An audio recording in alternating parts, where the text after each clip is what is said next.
തെയ്യം കെട്ടുന്നതുമായി ബന്ധപ്പെട്ട് അല്ലെങ്കിൽ തെയ്യത്തിൻ്റെ ഒരു പശ്ചാത്തലം എന്ന് പറയുന്നത് ശരിക്കും ഒരു കാലത്ത് പണ്ട് കാലത്ത് ഈ ഒരുപക്ഷെ വിഭാഗീയതയ്ക്കെതിരെ അല്ലെങ്കിൽ അടിച്ചമർത്തപ്പെട്ട ആളുകളെ മുഖ്യധാരയിലേക്ക് എത്തിക്കുക എന്നുള്ള ഒരു വലിയ ഒരു സന്ദേശം, ഒരു വലിയ വിപ്ലവകരമായ ഒരു മാറ്റമാണ് ശരിക്കും ഈ തെയ്യം എന്ന് പറയുന്നത്. കാരണം സമൂഹത്തിലെ ഏറ്റവും താഴേക്കിടയിലുള്ള സമുദായത്തിൽപ്പെട്ട ആളുകൾ, അതായത് വീടിനകത്തേക്ക് ആര്യപ്പൊങ്ങനി പിന്നെ അമ്മക്ക് 12 മക്കളില്ലാഞ്ഞിട്ട് വരവിരുന്നിട്ട് കിട്ടിയതാണ് ഒരു മകളാണ്.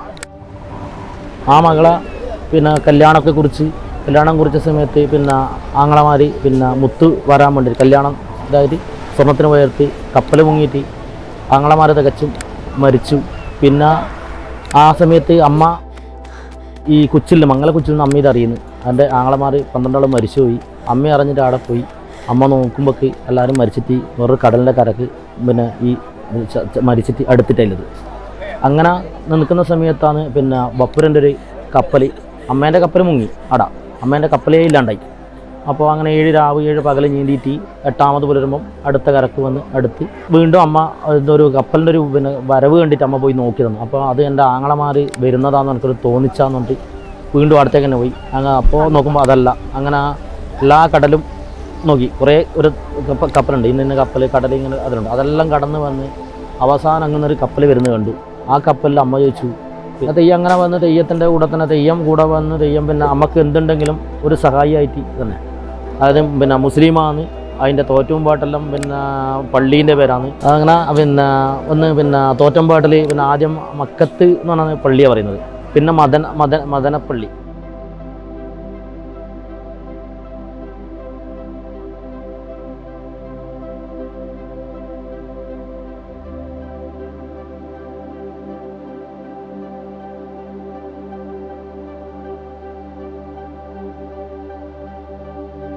പ്രധാനമായും 3 കാവുകളാണ് ഈ ബപ്പുരൻ തെയ്യം കെട്ടിയാടിക്കുന്നത്. അതിൻ്റെ ഒരു പ്രത്യേകത എന്ന് പറയുന്നത് മുസ്ലിം സമുദായത്തിൽപ്പെട്ട ആളുകൾ അവരുടെ തെയ്യമായിട്ടാണ് ഈ ബപ്പുരൻ തെയ്യത്തെ കാണുന്നത്. അത് നേരത്തെ അതിൻ്റെ കഥാപശ്ചാത്തലമൊക്കെ ചരിത്രപരമായിട്ട് ബപ്പുരൻ തെയ്യത്തിനുണ്ട്. പക്ഷേ അതിനൊരു സെക്കുലർ സ്വഭാവം ഇപ്പോഴും സൂക്ഷിക്കുന്നതാണ്. ഈ കാവിനെ സംബന്ധിച്ചിട്ട് പറയുകയാണെങ്കിൽ, അപ്പോൾ ഇന്ന് ഈ കാവിൽ ഇത്തവണത്തെ കളിയാട്ടം തുടങ്ങുന്നത് ഫസ്റ്റ് ദിവസം തന്നെ ഇവിടുത്തെ തൊട്ടടുത്തുള്ള ഒരു മുസ്ലിം ഫാമിലി അവർ വിളക്ക് കൊണ്ടുവന്ന് ഇവിടുത്തെ നടയിൽ വെച്ച് വിളക്ക് കത്തിക്കുകയും ആ വിളക്കെടുത്ത് നമ്മുടെ തിരുമുറ്റത്തേക്ക് നടന്ന് വരികയും ചെയ്യുന്നു. കാരണം അവർക്ക് അതിനകത്ത് കയറും. അഹിന്ദുക്കൾക്ക് പ്രവേശനം ഇല്ല എന്ന് പറഞ്ഞുകൊണ്ടിരുന്ന ഒരു കാലം നമുക്ക് ഉണ്ട്, അല്ലെങ്കിൽ ഒരു സങ്കല്പം നമുക്കിപ്പോഴും ഉണ്ട്. ഈ മാപ്പിള തെയ്യത്തിൻ്റെ ഭാഗമായിട്ട് അതിൻ്റെ ചടങ്ങുകളും അതിൻ്റെ എല്ലാ നമുക്കിപ്പോൾ തെയ്യം കാണുമ്പോൾ തന്നെ നമുക്ക് മനസ്സിലാവും. അത് യാ അല്ലാ അല്ലാ എന്നൊക്കെ പറഞ്ഞാണ് ആ തെയ്യത്തിൻ്റെ ചടങ്ങ് അതിൻ്റെ തണ്ടാളന്മാരായിട്ട് വരുന്നവർ തുടങ്ങും. അതിന് ബപ്പുരൻ തെയ്യത്തെ നട്ടുച്ച ഭ്രാന്തൻ എന്നുള്ള പേരിൽ അറിയപ്പെടാറുണ്ട്. അങ്ങനെ പല പേരിലും വിളിക്കാറുണ്ട്. അത് ഭക്തർക്ക് ഇഷ്ടമുള്ള രീതിയിൽ വിളിക്കുന്ന ഒരു സംഭവമാണ്. പക്ഷേ ഒരു സെക്കുലർ സ്വഭാവത്തിലാണ് ഈ പല ക്ഷേത്രങ്ങളിലും ഈ ബപ്പുരൻ ദൈവം എന്ന് പറയുന്നത്. എല്ലാ മറ്റ് സമുദായത്തിൽപ്പെട്ട അല്ലെങ്കിൽ മറ്റ് ദൈവങ്ങളുടെ കൂട്ടത്തിലാണ് ഈ ബപ്പുരൻ ദൈവത്തിൻ്റെ സ്ഥാനം എന്നുള്ളതാണ്. ഇപ്പോൾ ഒരു നായന്മാരോ അല്ലെങ്കിൽ നമ്പ്യാരോ അല്ലെങ്കിൽ അങ്ങനെയുള്ള ആളുകൾ, ഇപ്പോൾ ഇതിനെ സംബന്ധിച്ചിടത്തോളം ഇത് മണിയാണി സമുദായം ഊരാളന്മാരെന്ന് പറയും. നായർ സമുദായം മണിയാണി സമുദായത്തിൻ്റെ ആളുകളുടെ ഒരു കാവാണ്.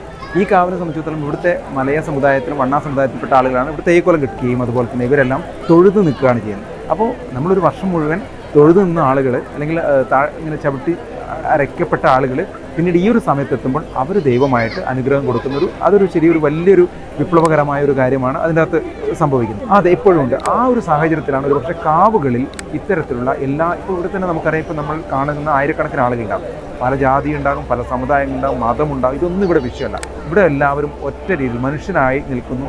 അവർ ആസ്വദിക്കുകയാണ്, അവർ സന്തോഷിക്കുകയാണ്.